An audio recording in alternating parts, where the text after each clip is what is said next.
Ready to plow through even more hapless trainers on the SSM? I sure am, heading down to the basement now, and in the meantime I felt like talking about a news item in the world of Pokémon. If you weren't aware yet, there's a Dragonite, a level 50 Dragonite, that's going to be handed out in Toys R Us's over the United States. Only the United States, because God forbid Canada ever gets anything. But anyway, that Dragonite has absolutely nothing special except for the fact that it's level 50, which would allow it to enter Nintendo tournaments. Now, there's a very good reason why you wouldn't use this Pokemon in a Nintendo tournament, and it has nothing to do with Salamence, surprisingly. Well, the reason is that it's level 50, okay? Good luck EV training that thing. You're going to bump up to level 51 in no time doing that, so you're pretty much stuck with a Dragonite with no EVs whatsoever.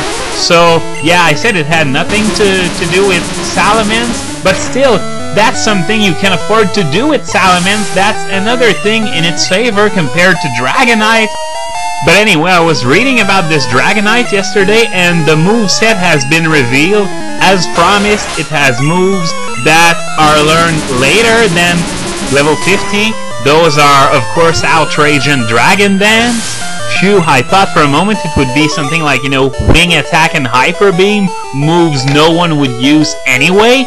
But no, this is really Outrage and Dragon Dance, which are meaningless if the rumors of it being the same as the Japanese Dragonite being distributed earlier in Japan are true, because that Dragonite had a mild nature, and usually mild-natured Dragonites use choice specs. So there's absolutely no use for Outrage, and especially not for Dragon Dance. Thankfully, there's one good reason to use Choice Specs Dragonite over Choice Specs Salamence, and that would be, of course, Focus Punch, which is better than nothing, but still, it's overall just not as good as Spexman's, not by a long shot. But yeah, the no EV thing is really what screws it over, and you can consider yourselves lucky that Dragonite's egg moves just aren't useful at all. The only special move on there is Dragon Breath, and Dragon Pulse outdoes it completely. But yeah, if you're gonna use that thing, it better be in-game, because in an official Nintendo tournament, there's no way this is gonna be viable. And even if you're gonna use it in-game, what's the point of going to get it in the first place? There's no new moves or anything like that. They could have given it something like, I don't know, Swords Dance, Calm Mind, something special, or better yet, give it back Extreme Speed. It had it in Crystal and lost it when Ruby and Sapphire erased everything and we started from a clean slate. But yeah, Extreme Speed's something they should bring back, because Salamence has no priority move, so it would at least give a Dragonite a chance to do something, especially since Platinum allowed Salamence to steal away Dragon Dance and Outrage together. So yeah, this is an event you can pass over entirely, because there just isn't anything to see.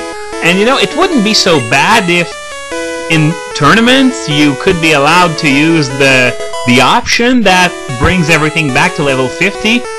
Anyway, what's the point of having this option if you're not gonna use it in tournaments? That's bullshit! I'd complain about there being no level 50 Tyranitar to make it legal in tournaments, but then again, the EV thing I mentioned earlier would really not make it that good either. You'd still better be served by Hippowdon if you wanted to start a Sandstorm. But yeah, bottom line, the official tournament rules were ridiculous enough before, but the addition of that no-level reducer option really was the straw that broke the camel's back. Okay, enough complaining, back to the game.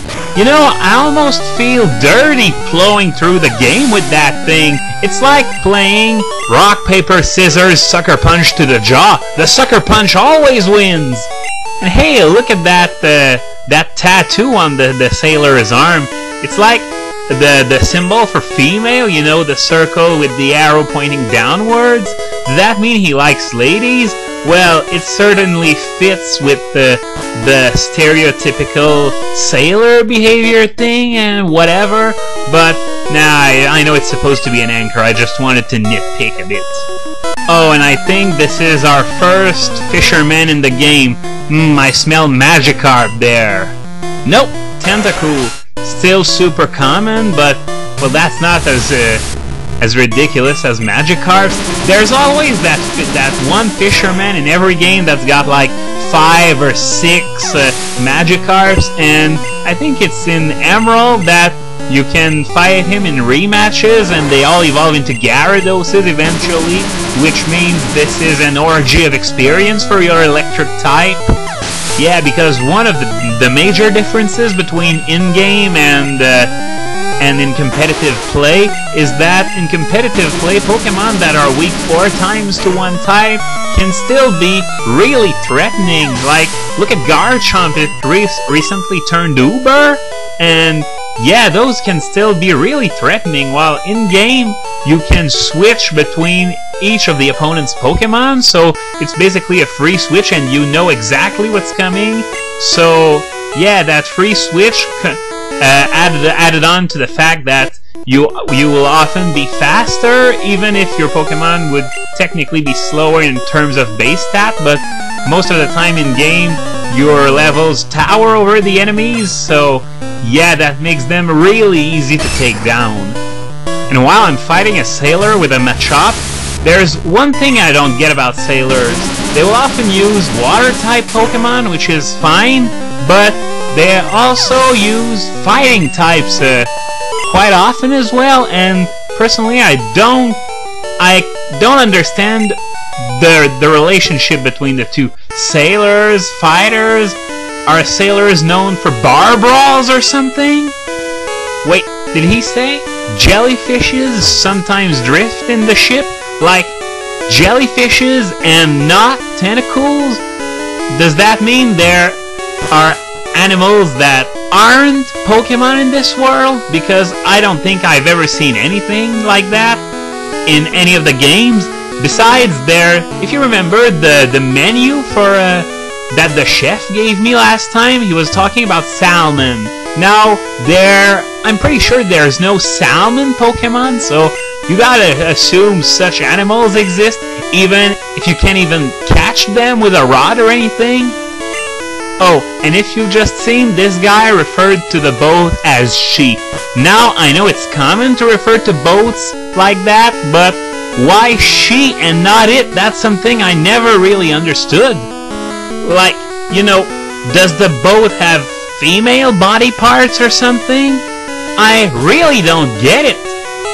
And yeah, I'm going to the front of the boat, and wait a minute, he asks me if I'm seasick, and then first thing he does, he assaults me with his Pokemon? Wow, such quality service there. Yeah, I'm totally going to try that next time I see someone sick. I'm going to ask, hey man, are you sick? And then BAM! Kick in the nuts! And yeah, Repto of Libeldra left me a message on my last video, and yeah, he's absolutely right. When you pay attention to what the trainers say, sometimes it just makes no sense, and that's something not many people did back then, because everything they could talk about was, oops, drop my balls, or hi, I like shorts, things like that. And I'm repeating verbatim what he says, but I don't care because he's absolutely right. Okay, I'm gonna stop here for now. I am going to continue the SSN next time. Maybe I will encounter Blue for the 4th time. Maybe not, so stay tuned.